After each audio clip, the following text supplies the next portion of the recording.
La Bretagne. Terre de légendes et de mystères, elle fascine encore aujourd'hui nombre de voyageurs et de promeneurs en quête de découvertes pour les uns et de paix pour les autres.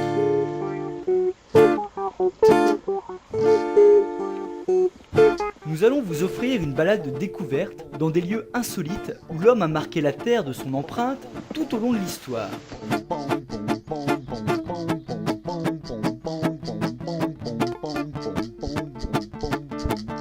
La forêt de Paimpont, jadis resplendissante, les multiples incendies du XXe siècle contribuent à la déforestation et la forêt aux mille légendes est aujourd'hui menacée. Entrez dans ces landes. Connaissez-vous un endroit aussi idyllique qu'ici? Un endroit où l'homme peut communier avec cette nature si paisible. Aussi belle et mystique qu'elle soit, ces landes fragilisent l'écosystème en appauvrissant les sols au détriment des forêts.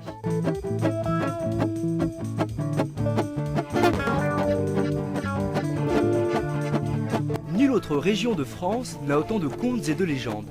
Elles suscitent toujours beaucoup d'engouement, bien que leurs origines soient parfois très lointaines. La Table Ronde, le roi Arthur, autant de légendes que vous connaissez peut-être. Tout comme Merlin, la fée Morgane, la fée Viviane, Pendragon et bien sûr les Corrigans que nous croiserons peut-être durant notre aventure.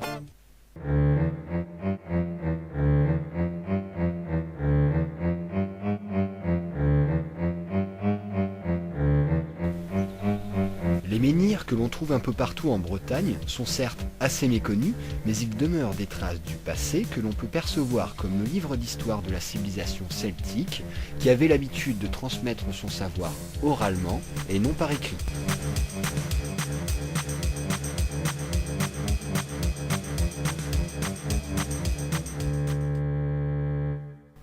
Les différentes étapes que nous avons traversées sur les sentiers de Bretagne, de Tréal à Tréorenteuil, en passant par la forêt de Paimpont, la Gassie et Monténeuf, va nous plonger dans l'imaginaire révolu de la Bretagne celtique à son origine. C'est un véritable voyage dans le temps pour comprendre l'esprit des hommes d'autrefois, dont les légendes et les croyances sont les sources d'un savoir méconnu et pourtant très précoce en ce qui concerne l'astrologie, les druides ou même la médecine. Cette grande civilisation a tiré parti des échanges humains tout au long de son histoire, et par son identité, a pu conserver une faune et une flore locales riches et diverses, offrant un cadre exceptionnel à ces vestiges précieux que sont ces menhirs.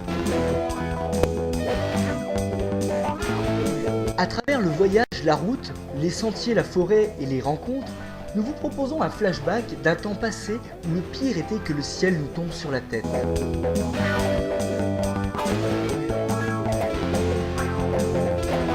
Nous nous demanderons quelle est la place des légendes et des mégalithes en Bretagne aujourd'hui. Comment et pourquoi les hommes ont-ils levé ces pierres? Et que représentent-elles pour les Bretons actuels? Et ces légendes fascinent-elles encore en Bretagne et en dehors de cette région? Et qu'a fait la Bretagne pour mettre en valeur ces vestiges du passé? Autant de questions que nous tenterons de répondre à travers ce documentaire.